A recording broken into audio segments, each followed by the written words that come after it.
Hello, Clint here, Crimson Landscape, here to talk about your front driveway and landscape design. Okay, shouldn't be too big of a or too long of a video. Just want to run over some high-level stuff with you. So essentially, let me go to the 2D shot here. Okay, so your property line is actually right here. So there's your property line.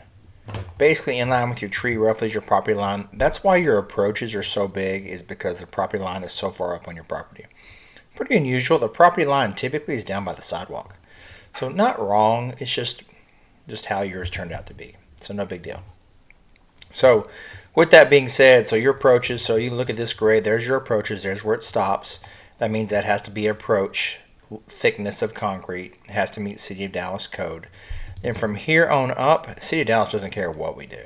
It's just this section here has to be to code, to their code. And the turns are a little wonky. In the software, it's just hard to get the turns right.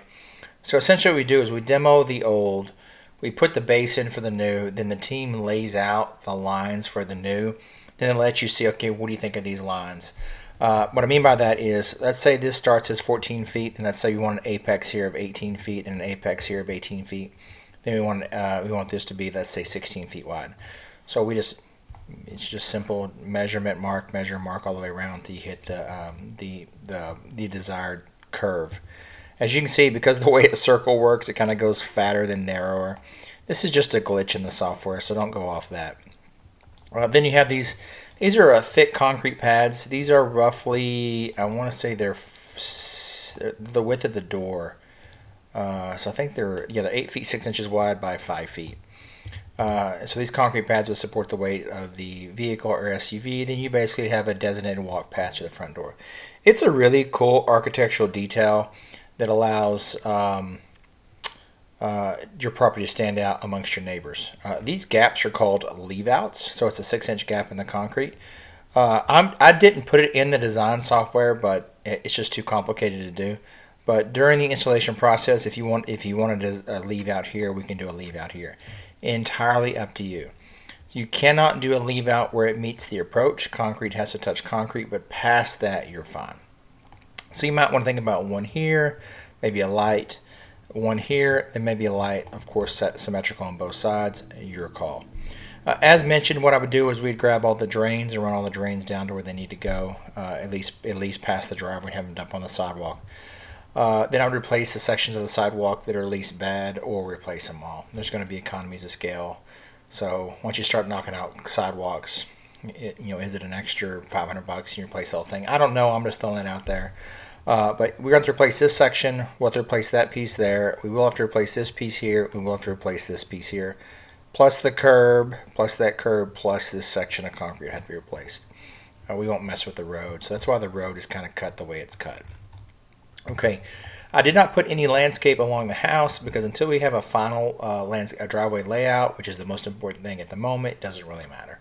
But I just did kind of an idea of what it would look like if we lined this have this square that is symmetrical, maybe even line it up with this edge here. I don't know. Then just whatever equidistance is, so it's symmetrical. Then we have some sort of grass, like a variegated liripe on both sides, maybe a mondo grass. Instead of instead of gravel, maybe we do something like ivy. There's no ivy in the software that really shows, like our jasmine or something. It doesn't really show well in the software. So that's why it looks like grass. So you get the idea. Last bit of it is, let me change this to night and let you see the night, how cool it looks with the lights. There you go. So I could take that same light, I can put one here, or maybe I do two, 1, 2, 1, 2. Lights the big tree, light the big tree up, both sides of it. Lights in your walk path, and these lights. These are RGBW color changing lights, meaning that you have a little remote control. You walk up to each light, you hit a button, they change color.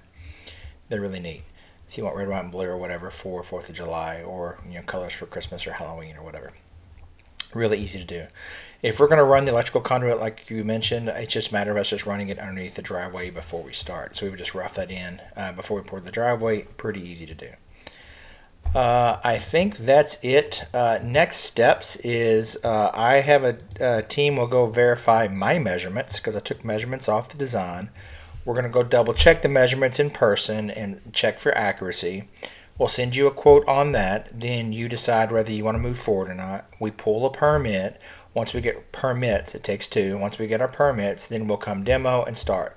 Then during the installation process, we lay the driveway out, and that's where you make your final tweaks. So we'll let you see it, let you lay it out and go from there.